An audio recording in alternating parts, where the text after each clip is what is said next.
I stand before you tonight in my red star chiffon evening gown.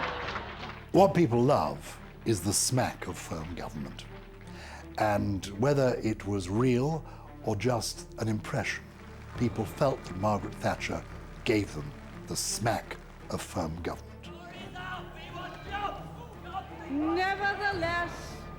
Nevertheless, never mind, it's wet outside. I expect they want it to come in. You can't blame them, it's always better where the Tories are. She was the Prime Minister who really did root out socialism from the system. Let Labour's Orwellian nightmare of the left be the spur for us to dedicate with a new urgency our every ounce of energy and moral strength to rebuild the fortunes of this free nation. Well, I suppose in a way one could say that Margaret Thatcher and Winston Churchill were the two luckiest prime ministers in the 20th century, because they both had to face a huge problem, and the country in each case had no doubt that it was in the last chance saloon, and Margaret was able and Winston was able to take tough decisions. My face softly made up and my fair hair gently waved. Prime Minister, leader, oh, you might hate her, but you really felt she knew what she was doing. The Iron Lady of the Western world.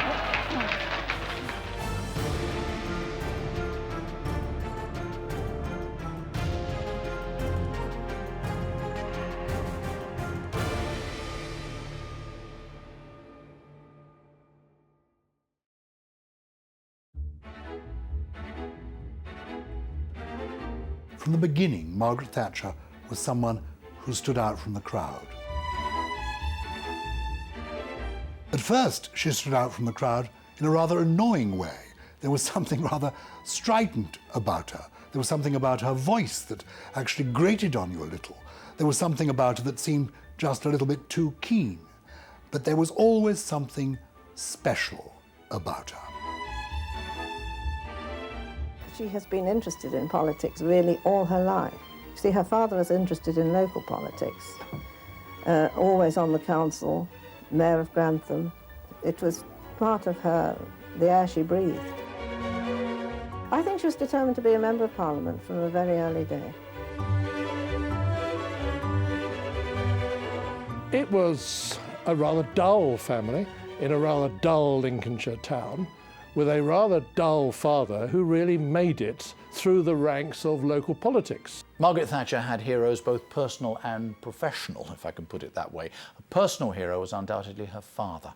He was the name of Roberts. He was a local politician. He wasn't a very wealthy man. He ran a shop. But he was a very, what's the right way to put it, a very upright man, a man of very decided views about what was right and what was wrong.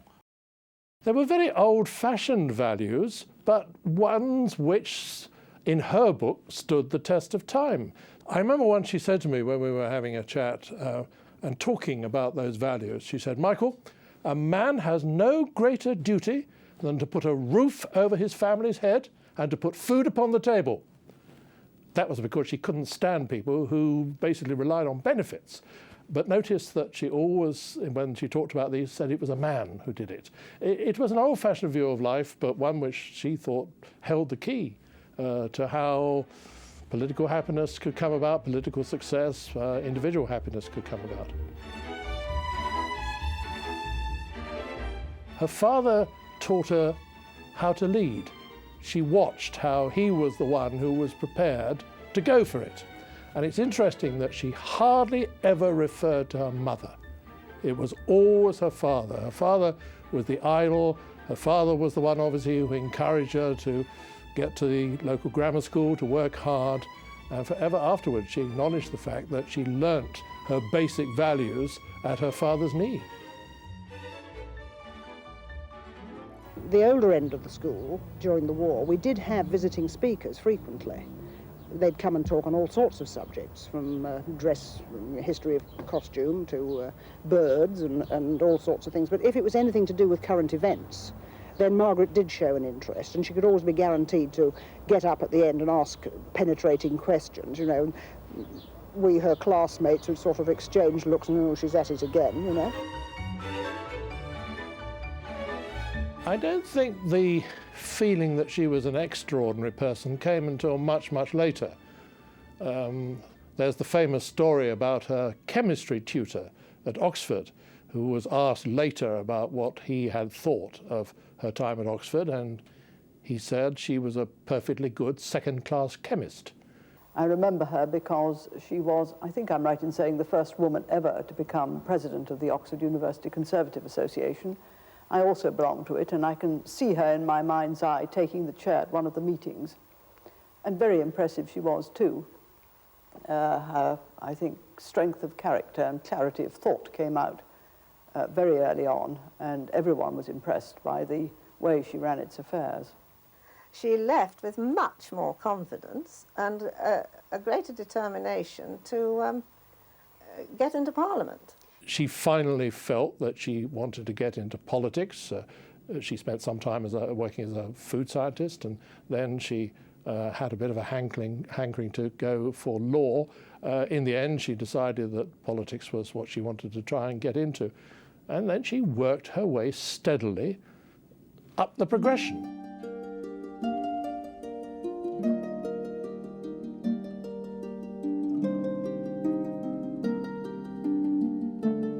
What's so wonderful about Margaret Thatcher is that she was a conviction politician. And so right from the beginning, from the 1950s, she conceived this idea, I'm going to go into politics to make a difference. And she bustled into the room. Almost unthinkable in Margaret Thatcher's day that you would become a woman MP unless you'd reached the age of 45 or 50 and you had a pretty forward-looking local Conservative association, because there was still that built-in assumption among the older people who formed the electorates in these local Conservative associations that the right and proper thing was for their MP to be a man. Now, some of the older Conservative politicians found this a bit alarming. Some, thinking that she was rather attractive, thought they could handle her and manage her, you know, attractive young filly. Others thought, oh dear, she's a little bit loud, isn't she? But right from the beginning, Margaret Thatcher was a woman with convictions and with drive, and she was determined to find a seat.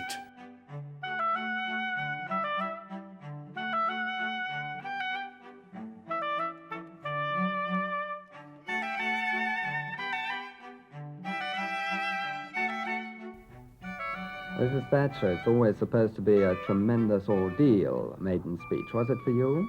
Oh, very much so. I've done a good deal of other speaking, but speaking in the House of Commons is quite different. It's a unique experience. Do you think it's more difficult because you are a woman? No, I didn't notice that. It really is because of the quality of one's audience and the fact that most of them have had more experience at doing precisely what you are doing. There's been universal praise for your performance yesterday. Talk of the front bench. How do you feel about that? Well, I think we'll just try to be a very good backbencher first. Certainly until these two are a little older, I couldn't take on any more political responsibilities. These responsibilities are quite enough. If you had Margaret Thatcher sitting now where I am and were asking her about these questions of bringing up the children and that kind of, she would say something like, well, I just got on with it. I just got on with it. Almost she would say to you, I don't really understand why you're asking the question. Plenty of women get on with it, and I did. That was her attitude. Carol and Mark, if you say have they missed out on anything, because I lived at home, I was always there, could be there when wanted, and saw a lot of them. It wouldn't in private have been exactly what had happened. It was obviously extremely difficult, particularly, of course, they were twins. But part of the persona that she built was that don't fuss about these things. You know, you've got two children, you just get on with it. Have you been able to combine your political life with looking after a family, running a home? Well, I mainly do the catering here. I like cooking and I do the shopping and always a big batch of cooking at the weekend. And of course there are the parliamentary recesses which coincide with the school holidays, so I can see quite a good bit of the children and take them out. And at half-term they come up to the House of Commons and have lunch with me. It is difficult for a female politician, and because, I mean, even today Theresa May says things like people always talk about her shoes, but Margaret Thatcher always had to have her hair done. She always had to decide what she was going to wear. People would always look at what she was wearing as much as listening to what she was saying. There was always that extra problem, which frankly doesn't happen with a male politician at all. But it does happen with a female politician. But what's it going to mean in your home life? Obviously you're going to have to make some adjustments. I think it's going to mean even more organisation and method. I'm a great believer in those two things. But in any case, I could never do it were it not for the fact that my home is within 35 minutes of Westminster. Yes. I have an excellent nanny housekeeper, which helps immensely. But I see the children every morning, then they're at school all day, and of course I make a point of seeing and being with them at weekends. People had spotted early that she had real talent. Once she got elected as an MP, she was made a junior minister within 2 years, and to become a junior minister 2 years after you've been elected, particularly if you're a woman, said that the whips particularly had obviously spotted that here was someone that was different and ought to be encouraged. In the debate on taxation, councils varied, but taxes down was the common theme. And there was repeated applause from Mrs. Margaret Thatcher, a front-bench spokesman on economic matters. Without incentives, she said, the wealth is never created to distribute. If you run all the budgets in a race called the high taxation stakes, I am glad to say that Conservative budgets don't come in any of the first 4 places. The topmost prize for increased taxation would go to Hugh Gateskill in 1951. The second prize for increased taxation would go to Callaghan in 1966. The third prize to Callaghan in 1965. The fourth prize to Callaghan in 1964. This chap Callaghan must go. Having been made a minister so soon, then the Conservatives went into opposition, and then she worked her way through various shadow portfolios, and all the time she was building that expertise. And she was very lucky, I think, in finding also a husband, a man who'd been married before, slightly older man, who was in a position to let his young wife have her head. And because she was blessed by having twins, she managed in an organized way to get having the children out of the way. She had her 2 children, she had her well-off husband who was indulgent of her, and she had her personal ambition. And she thrust forward. I met Dennis the night I was adopted as Conservative candidate to fight the Dartford election, the 1950 election, and he was at the meeting with mutual friends of ours. It was very difficult in those days to get a lift home, and there was a reception after the meeting, and that would have meant I'd have missed the train, so he gave me a lift back. He's absolutely marvellous, and his support is wonderful and critical. It really is. I think it's critical for a person in this very grueling job to have total support of the kind which I received from one's family. And he's absolutely marvellous, both when we're doing the job of Prime Minister and during the campaign. He's been terrific. I think meeting and then marrying Dennis gave her, if you like, a freedom of not having to worry about where the next £1 or £5 or £10 was going to come from. She always said that Dennis was her rock, and she meant it. It wasn't just a nice thing to say. Dennis was always there for her. He was pretty well off. He'd had his own company, and that was bought up later by an oil company, so there was no shortage of cash. And what Margaret needed, particularly in the furtherance of her political career, Margaret got. I think whatever the job you're doing, you will have some worries. And if you just brood on them alone, they get much worse. You've got to have someone to talk to about them and someone to shake you out of yourself. And I'm just lucky in having it. Your husband, of course, Mr. Thatcher, has been... Oh, he's terrific. He's terrific. Right. If there's any tension in the air, he can always say, take the tension out immediately. I think we ought to think about summer holidays, dear. Yeah. When we can go. Some hopes. Have you got yours? Some hopes. Well, if we have an election early, we can go on holiday in August. Well, if we have an election late... we won't go at all. No holiday. That's No right. holiday. I'll believe Well, that when I see it. Mr. Thatcher, are you happy with the prospect of another few years' residence in Downing Street, perhaps? Reasonably. Oh, come on. That's his typical understatement. He'd be just as concerned as I should be. Yes, of course. She did have a wonderful quality which she sustained throughout her life, which was that of fearlessness. She was never frightened. She was a formidable character right from the beginning. She also had good looks and charm, and she wasn't frightened to use both of those.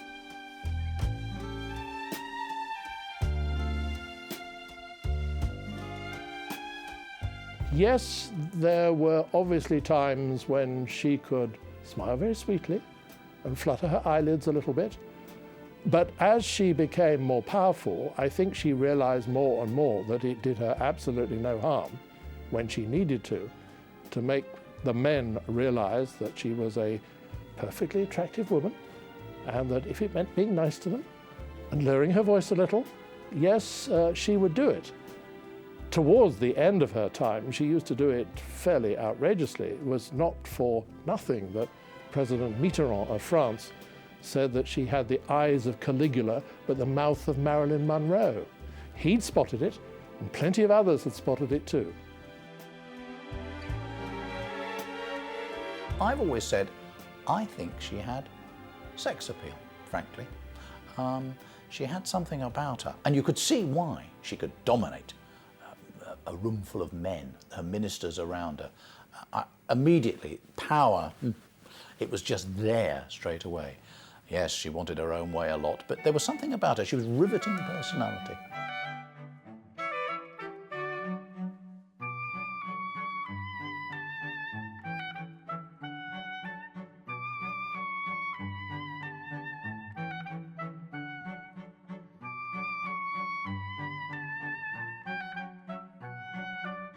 The early 70s and Ted Heath's 4 years as Prime Minister were a disaster, because throughout the feeling was we're going to show the miners, and this was the first miners' strike, we're going to show them and the trade unions generally who's boss. So they'd passed some very tough union legislation, and then really on the back of that came the miners' strike. And in the end, of course, Ted Heath was not able to show them who was boss. Particularly the country turned against them because it resulted in the 3-day week. It resulted in, the lights going out all over the country at certain times. And so she began to attract around her from a fairly early stage people who were of that right-wing persuasion within the Tory party, who after what they saw as the totally disastrous Ted Heath years, they began to see in her that here was someone who was about as far from Ted Heath as you could get. And if they were going to swing the Tory party back to the right, or back to a rightwards direction, if you like, she might well be their woman. The first time I was really aware of Margaret Thatcher was when she was a very determined Minister for Education, and had quite a few dealings with her. And I met one of her very senior civil servants years afterwards who told me that it was quite clear to him that Margaret Thatcher wasn't content to be an education minister. She had great ambition.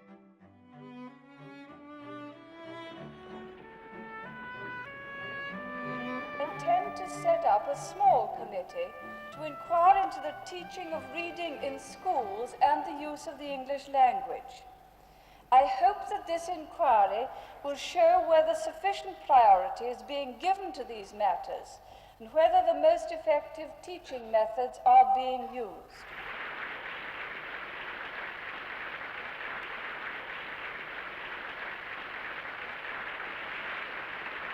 So she was beginning to be a bit of a magnet for those on the right of the party who were looking for someone, as it were, to save the Tory party from itself.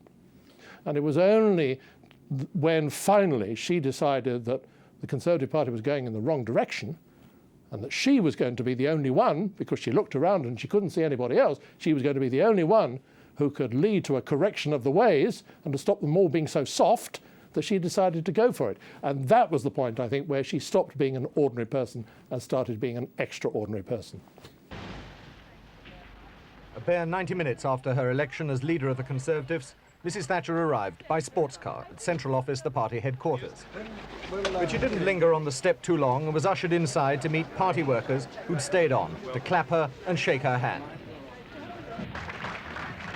Before she'd arrived, many of those who greeted her had expressed their astonishment at the size of her majority in the ballot.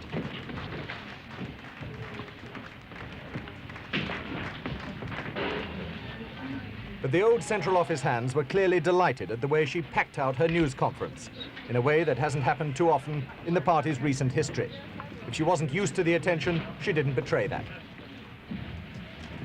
Mr. Airy Neave, the MP who acted as her campaign manager, was one of those who slipped back to Westminster looking more than pleased. When Mrs. Thatcher followed, she looked as though she too was well content with the day's events. She's become accustomed to flashbulbs and arc lights over the last days, but after one last session of posing, called a halt. 6, 5, 4. Pleading a need to return to the committee stage of the finance bill and to tell Mr. Thatcher all about it.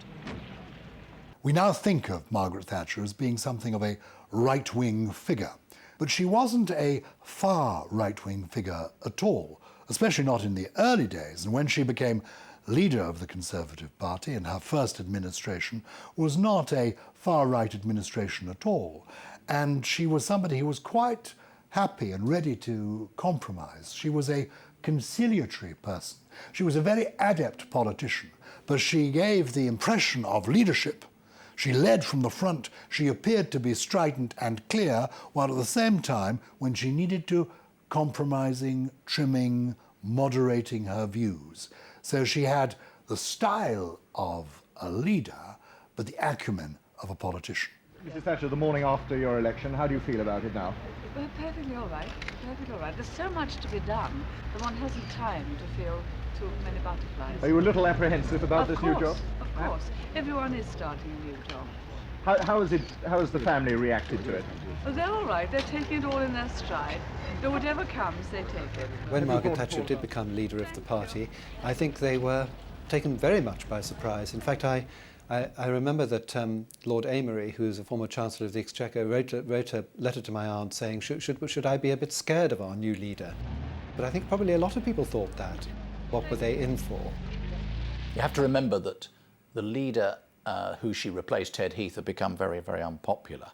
So there was great relief, I think, on the one side. But the other side, there was a feeling of, what have we done? Because she was pretty unknown. She had a lot of things about her that people didn't take to. She had a rather strange voice, for one thing. Really sort of, not an upper-class voice. She had come from rather humble origins, in fact. But she had that sort of voice, a bit like a mistress in a school. She'd talk to everybody as if they were children.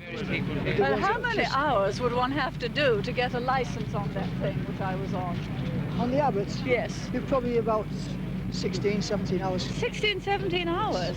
Some of the politicians probably were furious that this woman was ordering them about, and others, of course, who were great supporters of hers and who were very aware of her capacity and her ability and things, were very keen to support her. So I think it was always quite difficult. As soon as she was elected the leader of her party, she sought every possible opportunity to get out there, to go and meet the people, and quite shamelessly, photo opportunities were organised, and I covered quite a lot of them.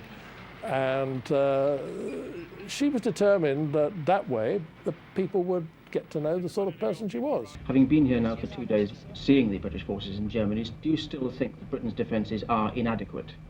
I think I made my position very clear on Monday night. I said that I thought we'd already suffered enough cuts, that it's a government's job to see that the defence of the realm has a proper priority, and that we must carry out our duties both to our own people and to our allies in the Atlantic Alliance. I think the press treated her rather lightly in the beginning. They called her Maggie all the time. A bit difficult to think of her as Maggie now. Then, of course, the expression that was used by a Russian leader of her became very popular, the Iron Lady. I'm sure she approved of that one much, much more. Well, the Russians have apparently protested at the anti-Soviet tone of your speech. Do you still think that speech was well advised?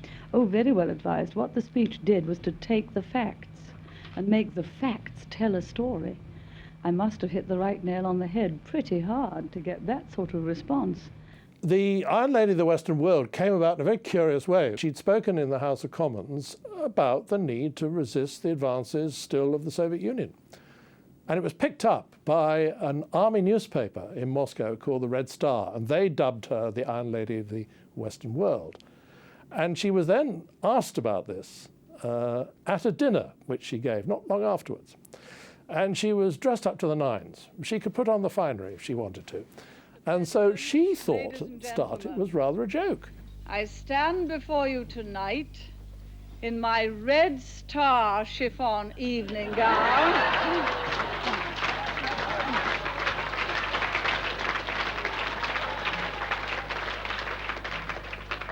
My face softly made up and my fair hair gently waved. The Iron Lady of the Western World.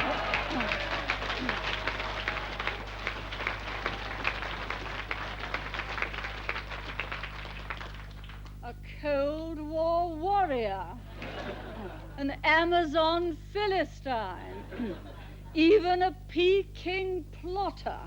Yes, if that's how they wish to interpret my defense of values and freedoms fundamental to our way of life. And by they, I mean that somewhat strange alliance between the comrades of the Russian Defense Ministry and our own Defense Minister. They're welcome to call me what they like if they believe that we should ignore the build-up of Russian military strength. She never minded having these labels stuck onto her. She would almost play up to it. She would see it as an advantage. Certainly it was not, in her eyes, any kind of disgrace or any kind of difficulty being called the Iron Lady of the Western World, because to her, the Iron Lady of the Western World meant that she was someone who stood up for the liberties and freedoms and the style of democracy that the Western world stood for. And similarly, of course, when she started very serious campaigning in the 79 election campaign, and a lot of people would get out and they would shout Maggie at her. And later elections, Maggie, Maggie, Maggie, out, out, out. She never once complained about being known as Maggie. She never stood on her dignity and that kind of thing. If people wanted to call her Maggie because she represented something that they wanted to bring about in the country, then Maggie it would be. Britain is a country of consensus politics. We mostly mill around in the centre ground. And then every few years we realise as an electorate that it's time for a change. And the prime ministers we then elect are seen to be people who have broken the mould, who have broken the consensus. After governments led by people like Harold Macmillan, Ted Heath, Harold Wilson, James Callaghan, people thought, actually, the unions are out of control. It's time for a change. Along comes Margaret Thatcher. She is the embodiment of change. Now, these few men are the wreckers in our midst. They're not the massive trade unionists, but there are a few militants who are the wreckers. And I think they do as much damage to the decent name of trade unionism as they do to our economy. They seek to use freedom in order to destroy freedom. They must not succeed. What was known in those days as collectivism or corporatism, in other words, the state knowing best, the government telling people what to do, the unions telling people what to do. This was her huge message, that she wanted to change all that. And what was going to happen in the country was what you, the voters, want to happen. You're the ones who are going to decide. Now, you must decide whether I'm right when I say that we've got to change direction. And that really struck a chord. And of course, crucially, it struck a chord in the 79 campaign and in the election with the people in the middle. At that election, they were the people who say, yes, I think she's talking for someone like me. I've had enough of all this. I'll go with her.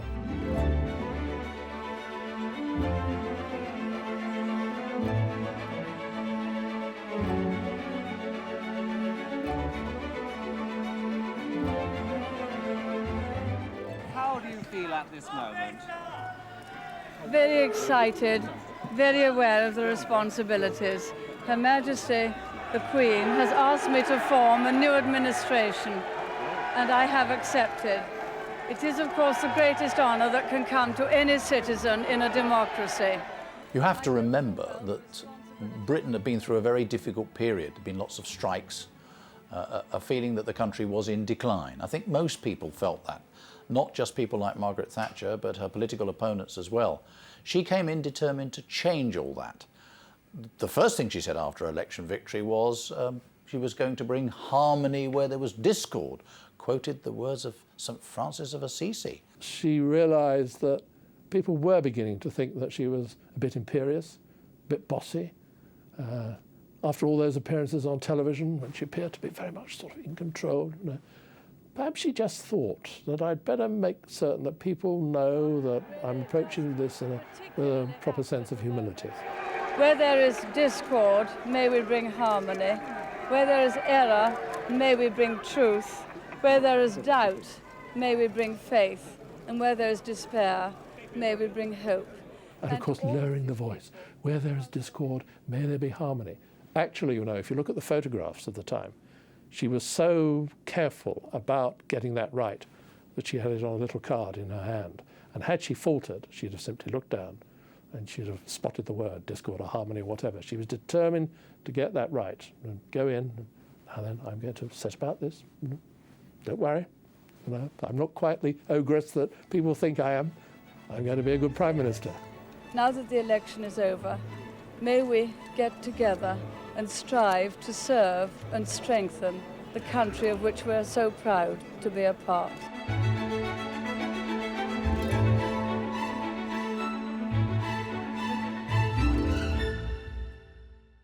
Her first government was actually not as radical as we now like to think. It was actually quite consensual, quite moderate.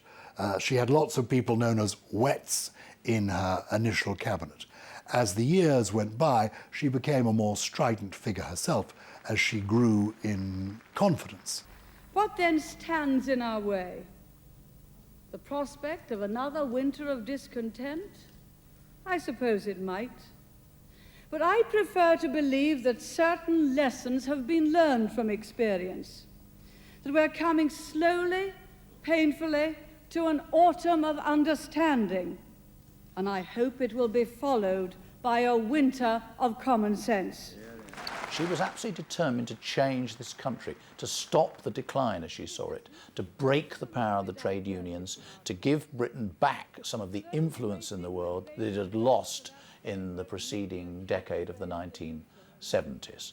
So she had a very clear vision of what she wanted to do, and she was prepared to be extremely unpopular while doing it. Each person must have his or her own style. They can't work with anyone else's. Your style is part of your whole approach. I didn't believe that the job of a Prime Minister was just to be chairman of a committee. It's not enough just to collect the voices. Leadership is very important in politics. I chose my way of doing it. The Prime Minister must choose his. You can't step into someone else's personality. You have to develop your own. She never ever believed, and said so, in consensus politics. She thought that that was where Ted Heath had always gone wrong. The idea that you had to wait until you had everybody on board, no, that wasn't going to be her way. Now, she had to tread very carefully. She couldn't go barging in and saying, this is what you'll do because I said it.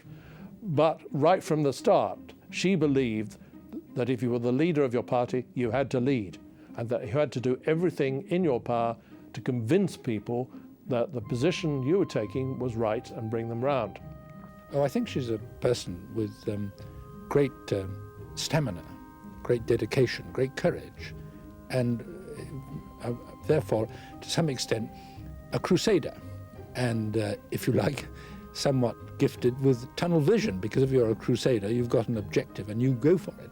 I admire her energy and I admire her determination. But she suffers, I think, even in those particulars, from what Proust called the certainty of the second rate. I don't admire her intellectual method, which is an incapacity for thinking she might be wrong.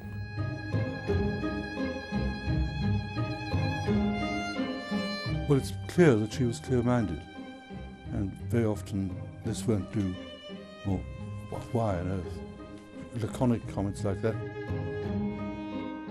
I said that During her time as Prime Minister, increasingly people around Whitehall knew exactly what her position was and was likely to be. And you would ask each other at a meeting, how do you think this will play at number 10? Or will we get this past the Prime Minister? Because her views were clear and strong and helpful. One had to argue with them sometimes. Would you like to order, sir? Yes, I will have a steak. How'd you like it? Raw, please. And what about the vegetables? Oh, they'll have the same as me. That would be absolutely. She certainly changed in the public perception and in the perception of the media from being this rather sort of, oh gosh, we've got a woman Prime Minister, how cute, to eventually becoming, well, the toughest of all the people in her cabinet by far. Who wants to be my deputy? So you think I need a deputy, do you? It might not be such a bad idea. Of course I don't need a deputy. That was a joke. Shut up! Now, if I hear any more of you saying that I'm overworking, I shall fire you all and do your jobs myself.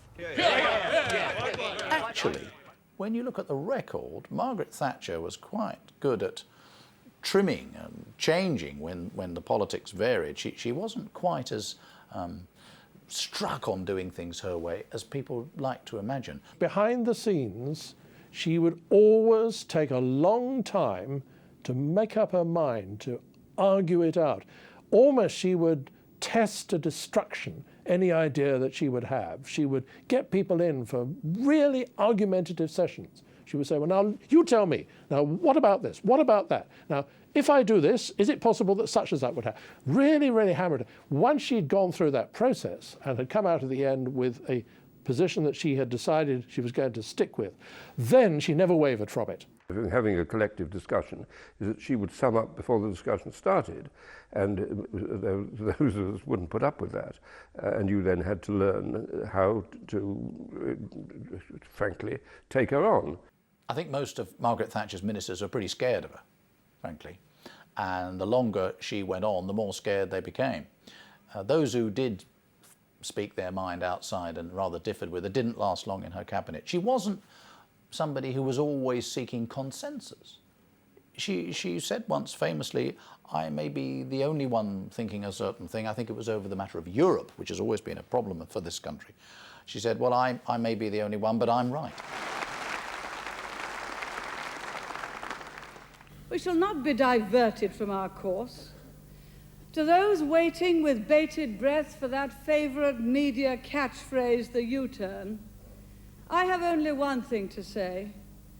You turn if you want to.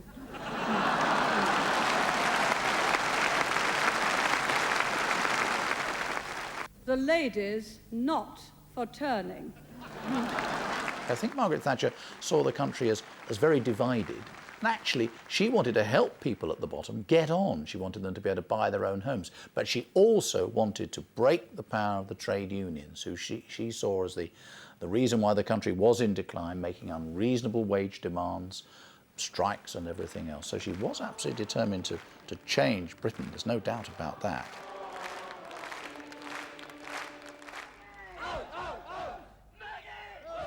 A loyal Chancellor in '81, Geoffrey Howe, said, yes, we may be in a recession, but we have got to cut public spending. Now that sounds, doesn't it, really old hat now. But then it was almost revolutionary. The idea that you cut public spending in a recession went against the typical Keynesian ideas that the way out of a recession was to spend your way, to get up big public works programs. Some people still think that's the case. No, but then that was the big issue. And of course, she was hugely vilified at the time. The jeering began as soon as the Prime Minister set foot in one of West Yorkshire's most depressed areas. But she ignored the first group to talk to some of her younger supporters. It was perhaps ironic that while the water workers' dispute reaches a critical stage, Mrs. Thatcher should be visiting a factory where they make baths. Despite the welcome here, more rehearsed opposition followed.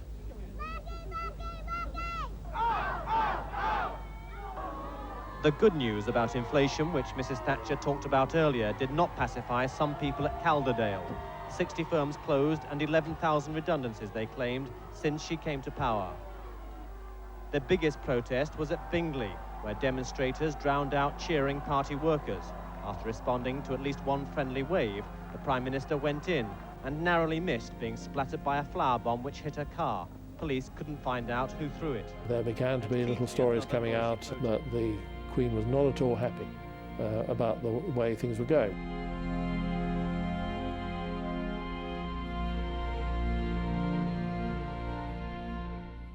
Margaret Thatcher was quite nervous of the Queen, particularly at first. She was also very anxious about getting it right.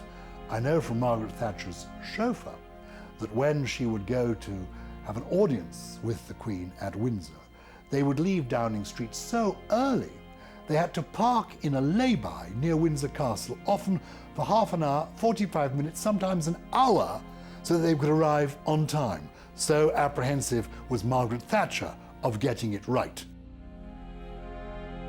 The Queen, well, it's another Prime Minister. She takes an interest in all that's going on. It's business as usual.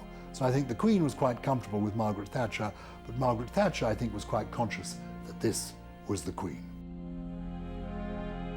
Enough little tidbits have come out about it, and I think there was one version of it which says both sides are pretty fearful ahead of these meetings, but I don't think it was Margaret Thatcher who was the fearful one. It has always been traditional that at the meetings between the Queen and the Prime Minister of the day, that the Prime Minister of the day does most of the talking, the Queen does most of the listening.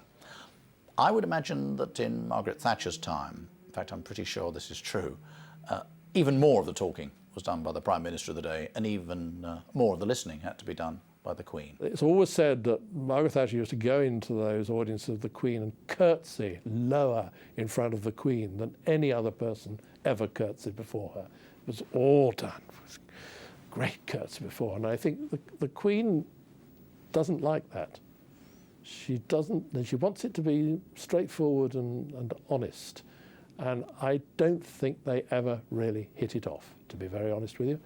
There is no evidence of this whatsoever. The Queen, I know, would simply not talk about it. Certainly wouldn't talk about it to anybody outside her immediate family.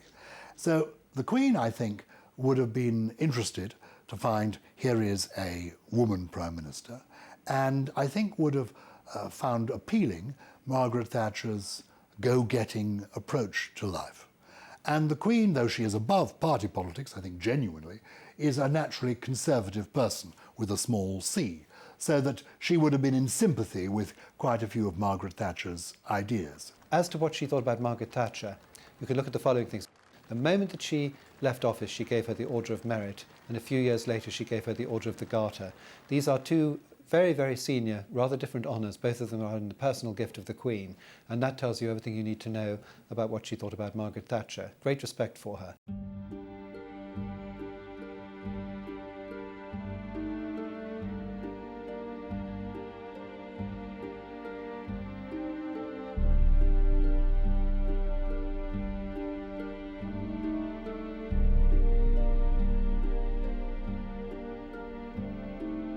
The Falklands War was, if you like, another example of the way Mrs. Thatcher would approach something with basic ideas. You did not allow any other country to invade your country, or even the furthest flung bit of your country, with impunity. She was not going to have it. Whatever the rights and wrongs of it, she was not going to have it.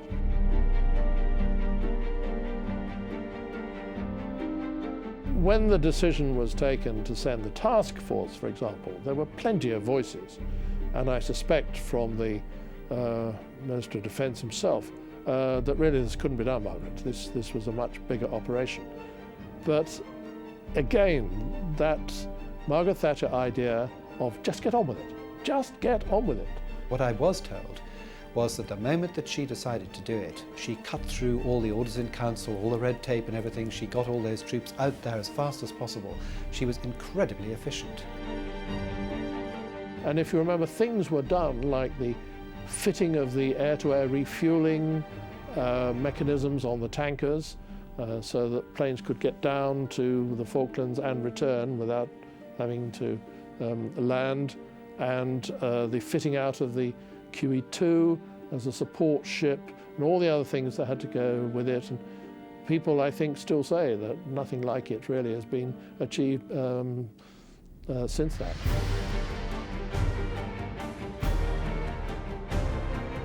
But this was yet another example. Once Margaret Thatcher had made up her mind that there was one course that she was going to follow, she absolutely followed it through and was absolutely determined to follow it through right to the end.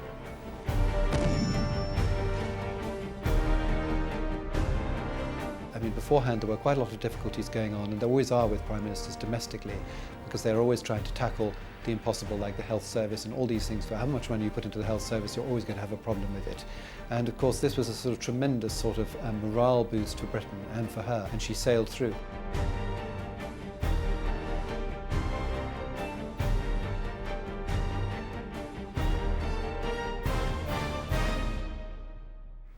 The commander of the operation has sent the following message. Be pleased to inform Her Majesty that the White Ensign flies alongside the Union Jack in South Georgia. God save the Queen. What happens next, Mr. Nott? Thank you very much. What's your reaction, Just rejoice at that news and congratulate our forces and the Marines. People like a leader. People like to be led from the front. And at times of war, people like a strong leader. David Lloyd George in the First World War in this country, Winston Churchill in the Second World War, Margaret Thatcher was seen to lead this country effectively at the time of the Falklands conflict. People like a strong war leader. Indeed, if you look back on the prime ministers of the United Kingdom that people remember, they usually are war leaders. It has been said that we surprised the world, that British patriotism was rediscovered in those spring days. Mr. President, it was never really lost. I think it meant that the 1983 result was a certainty. But she herself didn't see it like that. She had to be dragged into the 1983 election. As you know, they're 5-year terms. This was going to be a 4-year term. And she wanted very, very good reason indeed as to why she should go to the country after 4 years. And she had to be convinced of the political scene in the United Kingdom that this was going to lead to victory.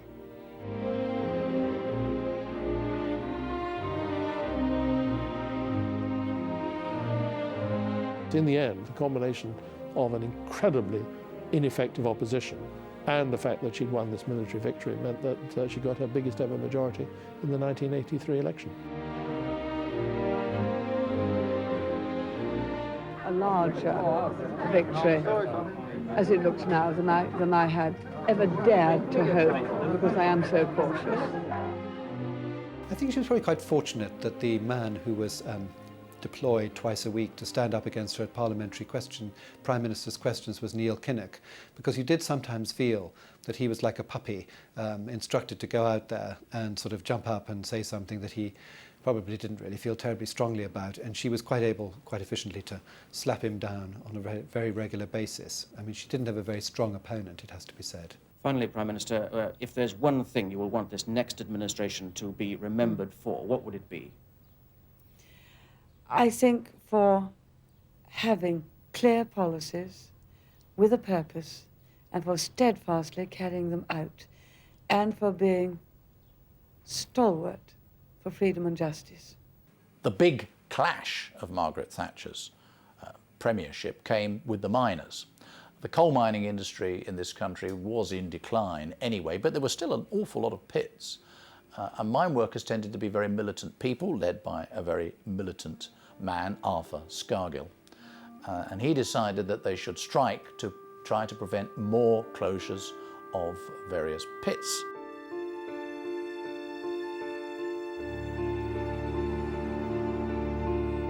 But it was an absolutely epic battle between Margaret Thatcher's vision of Britain, where everybody would have a chance and so on, but they would not be relying on the trade unions to push themselves along, and Arthur Scargill's view that working people, traditional industries needed protecting, and that the common man would be crushed by the political machine. It was a battle like that.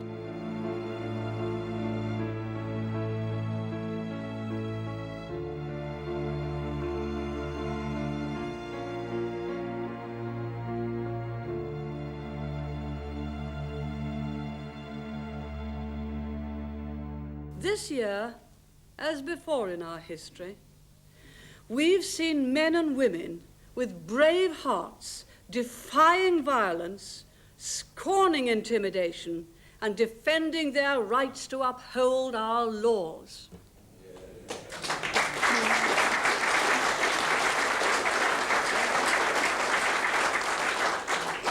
By their action, we have seen a new birth of leadership in Britain, and that is the most important thing, the most enduring thing that is going to come out of this coal strike, a new birth of leadership. Quietly at the start, she let things take their course, but was determined to see that Mr. Scargill was going to be defeated.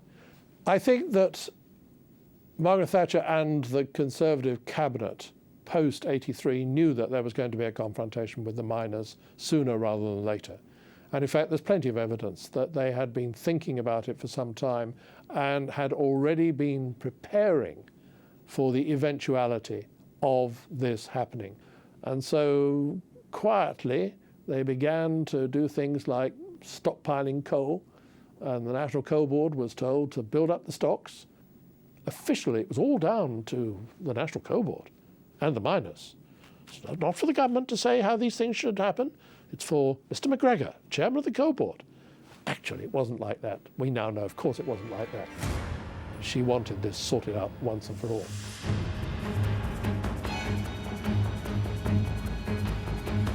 It is intimidation. It is unlawful assembly. Our duty demands and the national interest requires that we see that violence does not pay and is seen not to pay.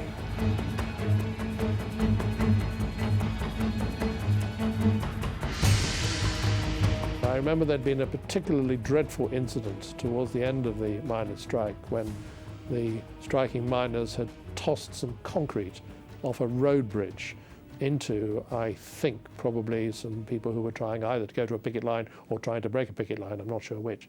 And she was in Paris that day, and I was on duty, and I caught her on the steps of the Élysée Palace, and I said to her, Prime Minister, someone has now been killed. Isn't it now time, at long last, to open up negotiations and to try and get a negotiated settlement? And her eyes literally blazed at me, and she swept round and said to me, Mr. Brunson, you never give in to violence. Turned on her heel, walked away.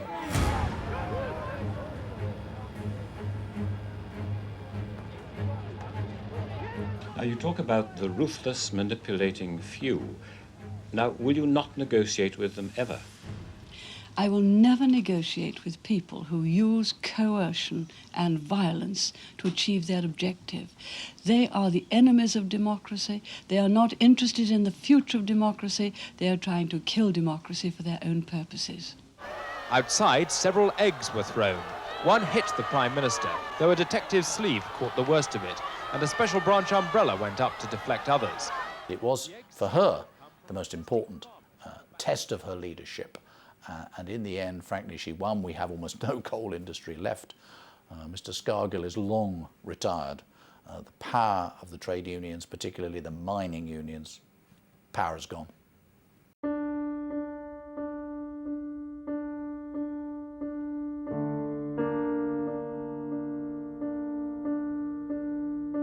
The blast destroyed rooms on 3 floors of the building where the Prime Minister, her cabinet, and dozens of MPs were staying.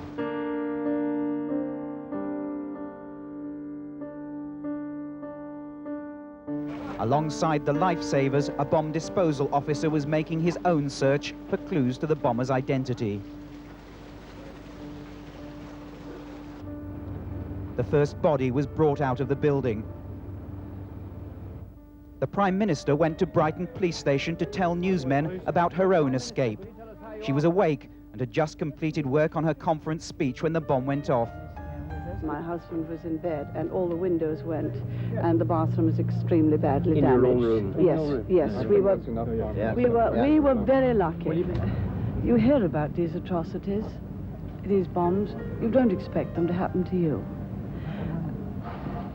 But life must go on, as usual. And your conference will go on. The conference will go on. Thank you. All right, John. The conference will go on, as usual. Thank you. Right, thank you.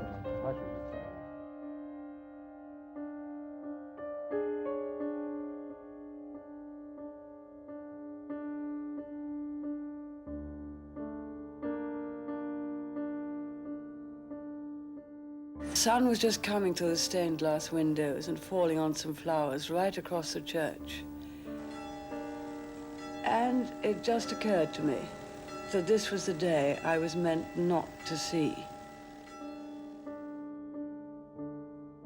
We are fighting as we have always fought, for the weak as well as for the strong.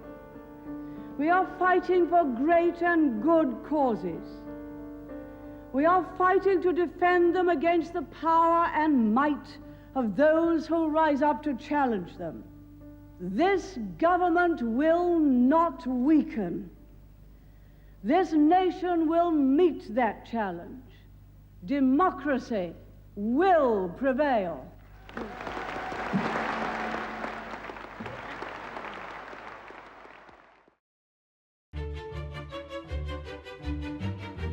What Mrs. Thatcher was very good at was somehow sort of keeping Britain in the middle of the picture. When Russian leaders and American leaders were going to meet, they always seemed to sort of come via Britain, and somehow Mrs. Thatcher was always sort of there.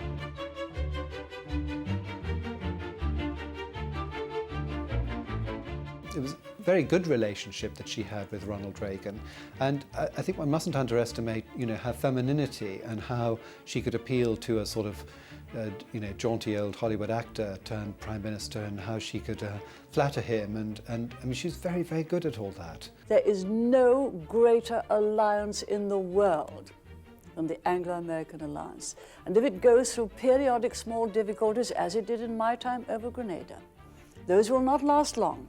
It will come back into its full alliance and its full defense of democracy and freedom the world over. Margaret Thatcher was the right woman in the right place at the right time, and she became a symbolic figure. She, together with Ronald Reagan, became the two world leaders associated with the end of communism, with the collapse of the Berlin Wall. That will be, in a sense, her legacy. Now, how much she actually did personally to bring that about, I'm not entirely sure. That may simply have been the tide of history. But she was there making the right noises at the right time, and she was blessed by having somebody in America with whom she had a true fellow feeling. They were friends, they were kindred spirits, and so it was a partnership that really worked. Gorbachev, of course, was a reformer. He knew what he wanted to do, and he obviously saw that she was a woman who knew what she wanted to do. And I think that's where that affinity came from, because she wanted to move things forward in relations with the Soviet Union, so did he, and so that's where that came from.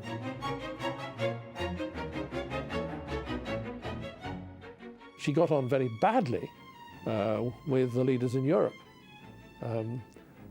She had a deep, deep distrust of the Germans, and that was a historical thing, because people perhaps forget that someone who had come through, and of course she knew for herself, she'd seen the effects of World War II for herself, and so the residual dislike, to put it mildly, of the Germans, what they stood for, was within her, and so she was immediately suspicious of German ideas. And of course the French were sort of beyond the pale. Anyway, she didn't really get on with the French either. Mr. Blair says he wants to lead in Europe, but the price of that is that he's expected to lead Britain by the nose into the single currency, and he's prepared to do it.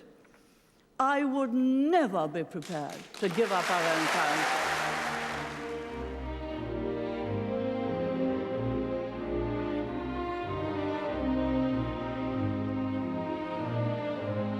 It is wonderful to be entrusted with the government of this country, this great country, once again. And I want to say this to you. The greater the trust, the greater the duty upon us to be worthy of that trust. And we will indeed endeavour to serve the people of these islands in the future as we have in the past. By the time we came to the 87 election, the miners' strike, of course, was in people's memories, but you know, so many other issues had begun to come in again. There was, you know, more economic problems to deal with.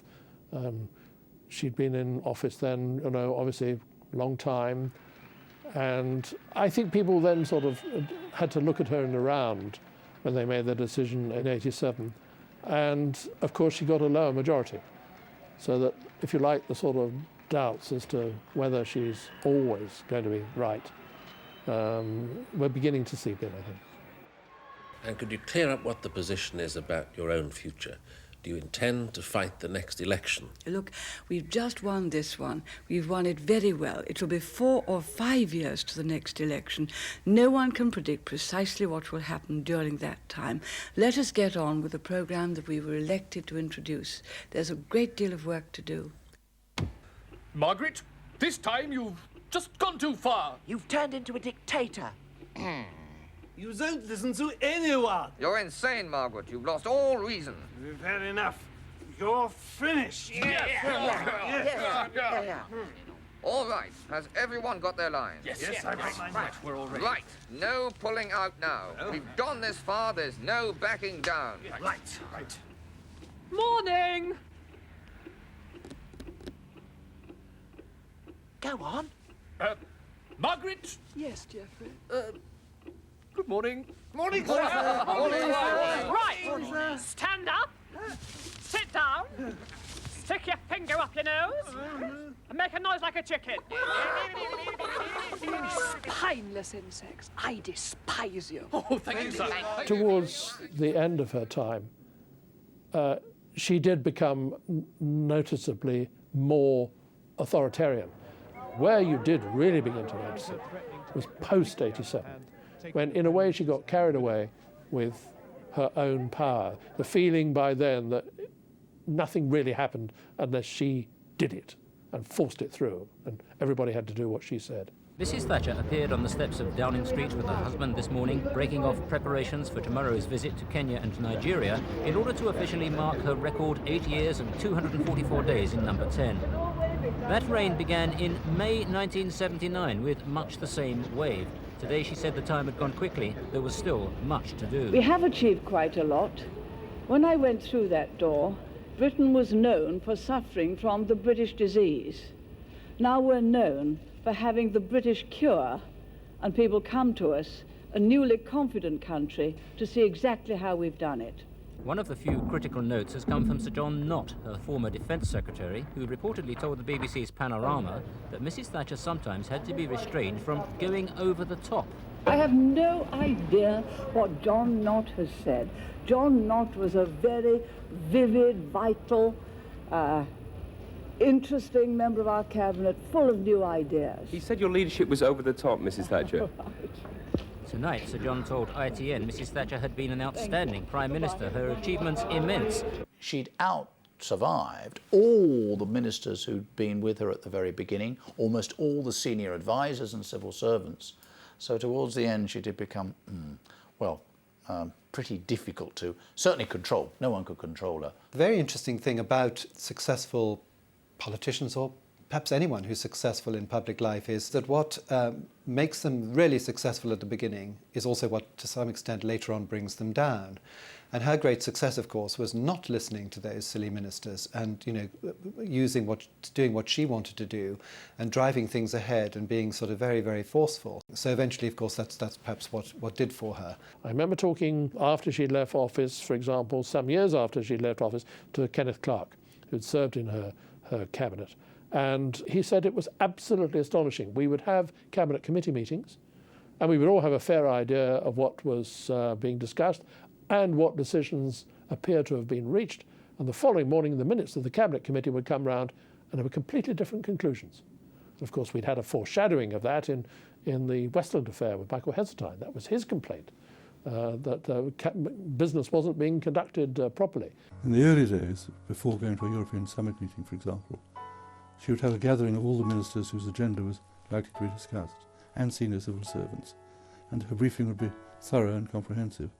In the later days, on issues that were familiar, she was almost unwilling to discuss at all. That's why Nigel Lawson and I fell out with her, and she wouldn't have a meeting with us before the Madrid summit. It had become more distant and less easy to handle.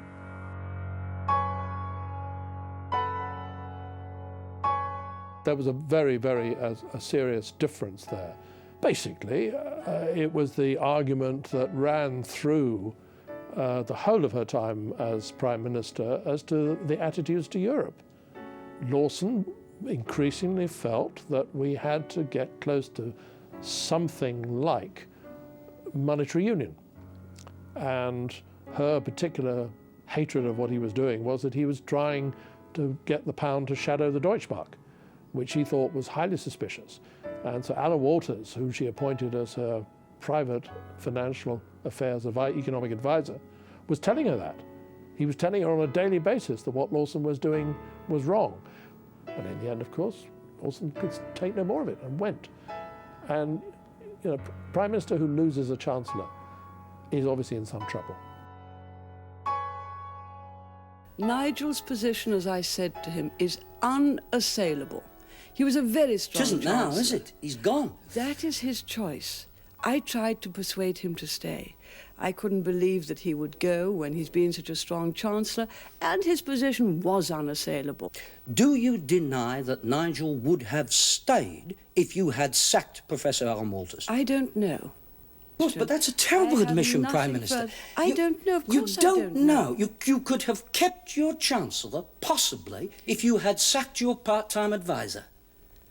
I wanted to keep my Chancellor in any event, because he was very good, his position was unassailable, and let's face it, Brian, he was Chancellor. For the Prime Minister, business as usual meant church as usual near Chequers today. She'll have been aware that her interview this afternoon would be watched anxiously by Tory backbenchers, many of whom have called for a softer leadership style following the resignation crisis. I'm staying my own sweet, reasonable self, founded on very strong convictions. Prime Minister, Britain, I must stop you there. No, you must not. Thank you very much indeed. Strong leadership will continue. It simply has to be a change of style, and if she's not prepared to change her style, then I think we've got to face up to the position of whether we can continue with her as leader. It was part of this mix that was all going on. The idea is the poll tax going to be rolled out, the arguments over Europe, the approaching recession. There were signs, of course, that we were going to go back into another recession.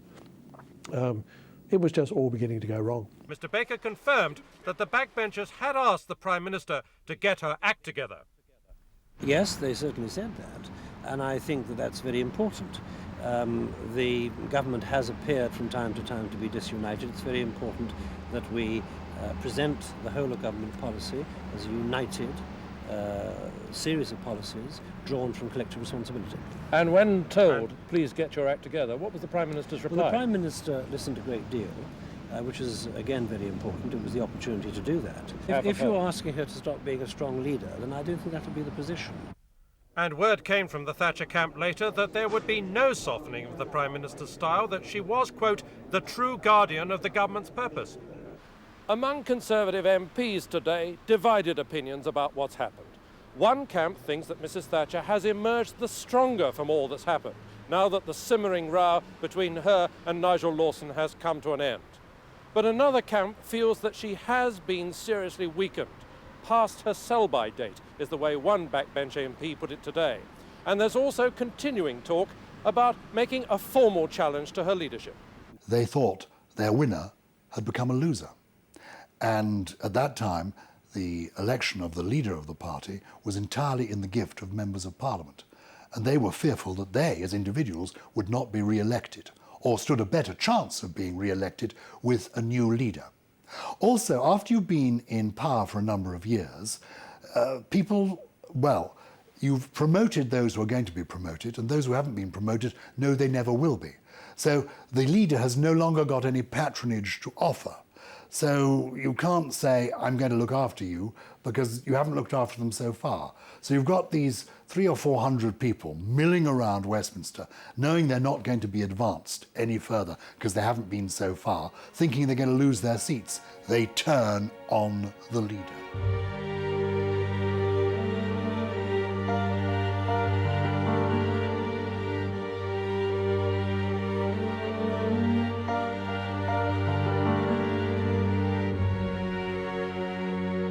Mrs. Thatcher herself, speaking in Downing Street tonight, was very well satisfied with the result.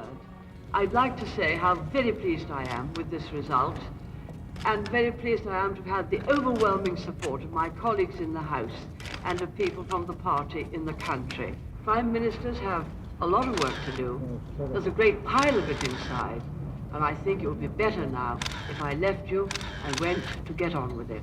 Thank you. She did become noticeably more authoritarian. Where you saw the change most of all was in the introduction of what she, to the very last, insisted on calling the community charge, and the rest of the country called the poll tax. And this was her downfall, because enough people told her that the country would not accept what was widely seen as an unfair tax. All they knew was there was this horrible, nasty tax, which for a lot of people meant that the amount they were paying was going up, and that she had brought it in. And so far from blaming the local councils, they blamed her. And she then became completely intransigent about it. It is our intention, when the community charge is finally set, to say precisely what the increase would have been in domestic rates had that taken the place of the community charge. People are not going to pay what might have been. They're going to pay the much higher charges inflicted upon them by her and her government. In a way, I think that was her biggest mistake, because she didn't listen to people. People were beginning to tell her, you can't go with the poll tax. But by then she was getting impatient, and she decided to ignore people's advice. And then she really did go ahead. And look what happened as a result.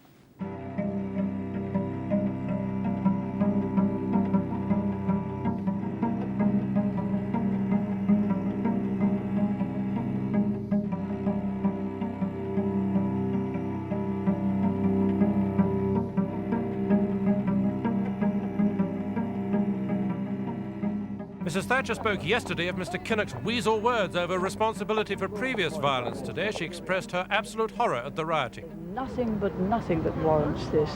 The place to discuss these matters is Parliament.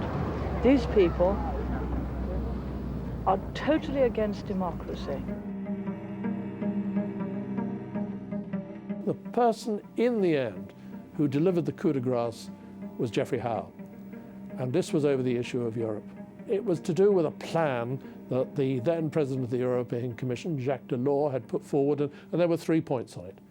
And she dealt with these 3 points, and she set them out to the House of Commons, and then she said, I can't remember quite the precise words, but the 3 words that mattered were her response to it: no, no, no. And thereupon, Geoffrey Howe, above all, decided that was it. He seemed such a mild man, a nice man really, which he was. But he came to disagree with her very violently. Eventually she replaced him as Chancellor, but he then stood up in the House of Commons and made a speech which was the first direct attack on her leadership. And I think it was stunning because anybody dared to do it. But the fact that it was Geoffrey Howe, of all people, it had all the more impact. The tragedy is, and it is for me personally, for my party, for our whole people, and for my right honourable friend herself, a very real tragedy, that the Prime Minister's perceived attitude towards Europe is running increasingly serious risks for the future of our nation.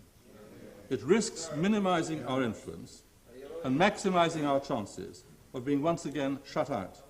It's rather like sending your opening batsmen to the crease, only for them to find, the moment the first balls are bowled, that their bats have been broken before the game by the team captain.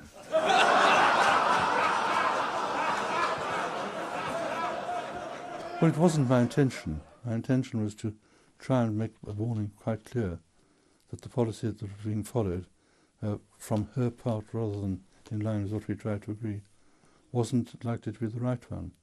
And I wasn't setting out to change the structure. But don't forget there were many other factors by then. The poll tax particularly had alienated many of our backbenchers from supporting her, and they all came together with what happened. I'd been brought up in a rather conventional middle-class way, so to defer to ladies, you couldn't defer to Mrs. Thatcher and survive.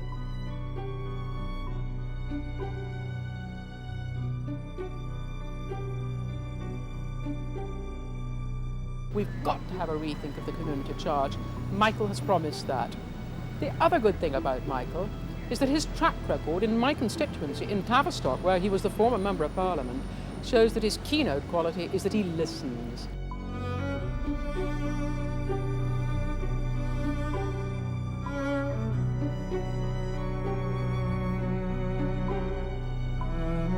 I was told the results immediately. I said, but this means a second ballot. So we had not, in fact, got enough. But then it did not seem to me at that stage it would be difficult to get 3 or 4 more people to vote with us on the second ballot. And although it was not very easy to go to a second ballot, it didn't seem to me to be very difficult. I most earnestly believe that I shall be in number 10 Downing Street at the end of this week, and a little bit longer than that. The last few weeks of the Thatcher time were absolutely astonishing. From the feeling that Margaret Thatcher would almost never be removed from office, suddenly, it was like watching a sandcastle, and the waves suddenly lashed up against the sandcastle, and the sandcastle suddenly went like that.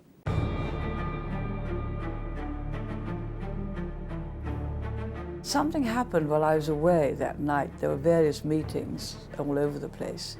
I think in London, I couldn't obviously be here. And when I got back the next morning, it still seemed to me that I would have a good chance. But during the day, I got on with starting to get the confidence motion ready. And then thought I simply must see the cabinet and some other people. And it was just very strange. Have you seen a situation slip away from you? I'm a politician. I know. I can feel it. I can sense it. And when some people whom I expected to be absolutely staunch had very different views, said, look, I will support you, but I don't think that, that it is a foregone conclusion. Then, all right, no general can fight without a really good army behind.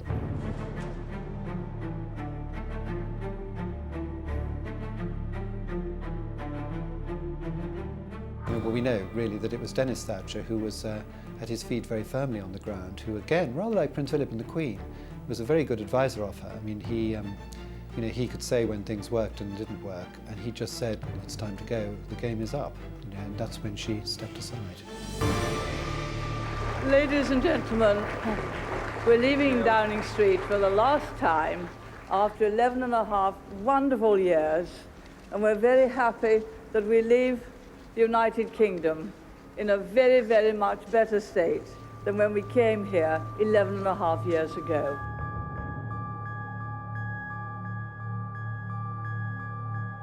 You don't take a decision like that without it being difficult, without heartbreak. Heartbreak there may have been, but it was the right decision. I think that most of the ministers who kind of gave their advice were not people who were going to start voting the other way or abstaining. I think what they were saying was, look, you know, we've been loyal to you, we're friends of yours, we think this is all ghastly, but we do have to tell you we don't think you're going to win, and in those circumstances, we think that you should stand down. What we do not want to see is you being humiliated by being defeated. What went wrong was that we did not get a big enough majority on the first ballot. And there was nothing I could do to cure that. That was the thing I couldn't get over. They said to me as I went through it, but you haven't been to ask us to vote for you. Other people have. And I thought, goodness me, do I, after 11.5 years, have to go and ask personally for a vote? I remember previous leadership elections, but there you are. They thought that I did, and I thought that that was not necessarily the right way to do it. I think it was a whole bringing together of all kinds of emotions. She could not understand how, never having lost an election and never having lost a major vote in the House of Commons, that this could ever have happened to her. She just, in a sense, in the modern phrase, didn't get it. By the time you've been a Prime Minister, say, for 11 and a half years, I think doing the things which I had managed to do, I felt that one should have more authority and backing from one's own party than I had if I hadn't, right, we needed a change. It really was as clear-cut as that. I think that, yes, those interviews were interesting, not least because when I got her to recall the events of those final 10 days or so, she burst into tears again in the middle of the interview. And we had to stop it and let her just go and refix her makeup. Yes, it was seared into her soul. That, though, the image that people will perhaps remember, you said the cabinet was extremely difficult. And then you had to come out into Downing Street and you had to face the cameras. In effect, you had to face the world. You had to come and make what was perhaps the statement of your life. And then I see that, you know, we notice now that it's affecting you now, and it must have been yes, the it's most not affecting difficult. my voice now. It's not affecting my voice. You're thinking back to traumatic things. But I managed to get through them.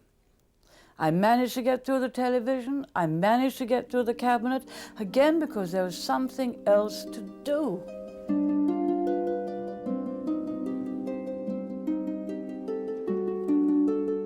She thought that she had left the country in a better state than she had found it.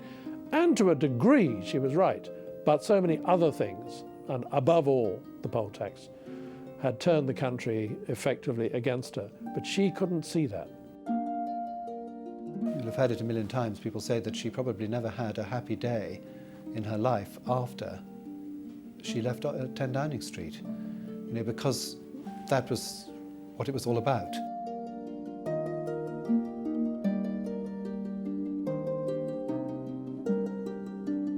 I hope in the next few years to build on those achievements. I certainly hope in those years to build a society of opportunity. By that I mean an open society, a society in which what people fulfill will depend upon their talent, their application, and their good fortune. She had promised that John Major would have her support, and famously, of course, she said, and I paraphrase, John Major's the driver, but don't forget I'm a very good backseat driver. And that did a lot of harm, because she thought that Major wasn't coming down sufficiently hard on one side or other of the European debate, and of course she would have wanted him to be an out-and-out skeptic, and she was disappointed. Yes, I will have very strong views on both Europe and on Bosnia. I always did, and you know that. I also have very strong views in supporting the Prime Minister. He's out of the ERM. He rejected the social charter. So Granny will speak out. I can't imagine Granny not speaking out if she feels very strongly about something.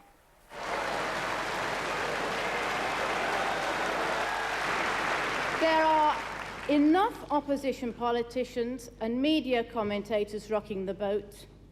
We do not expect the elders of our own party to join this unhelpful cause. It's the role Lady Thatcher has made her own. Today, centre stage at the annual conference, the party faithful cheering as they do for no other former leader. But it was behind the scenes that the Iron Lady showed the mettle for which she became famous, telling a British Airways official in the exhibition hall they should not have replaced the Union flag on their aircraft tails with new multicoloured logos. We fly the British flag, not those awful things you're putting on tables. Terrible. Absolutely terrible. Husband Dennis demanded to know why they weren't British design. British design. Well, we have. Then, reaching into her famous handbag, Lady Thatcher left British Airways in no doubt about her view of the new design.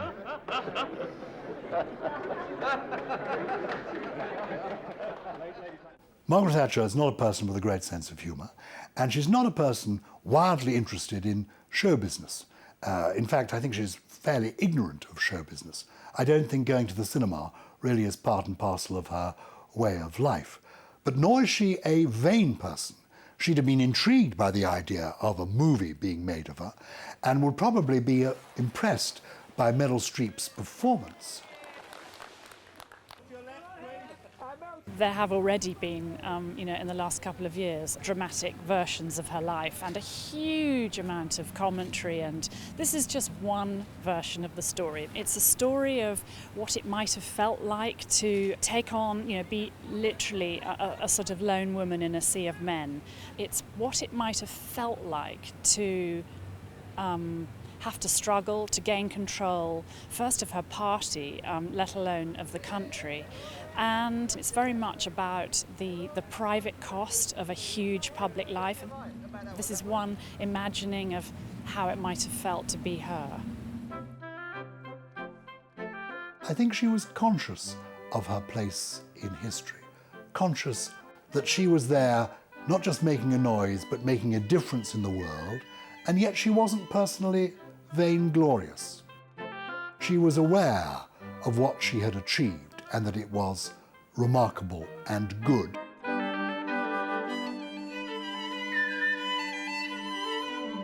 Quite a long time after Margaret Thatcher, Lady Thatcher as she became, left office at number 10, I had to go and interview her at her new office, which was round the corner, not very far from Parliament, and it was as if she was still in power.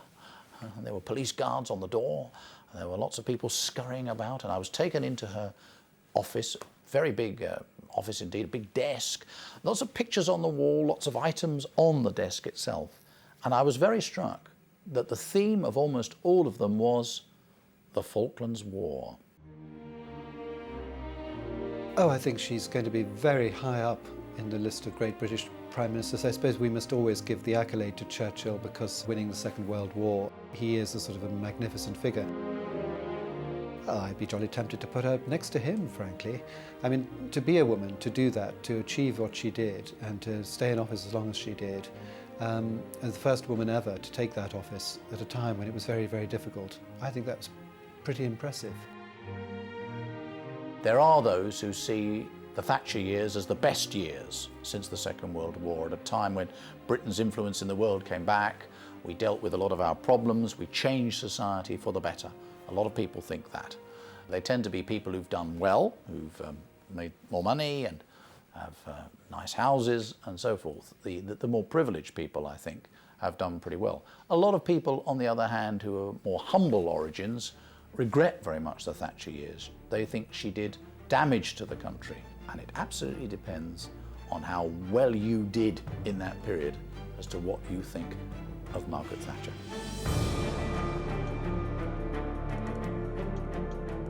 I think her impact was enormous. I think she just changed the way that political business was done. The idea, as it were, that we could do everything with a sort of warm, cosy consensus, I think that went forever, and I don't think, actually, it has ever come back.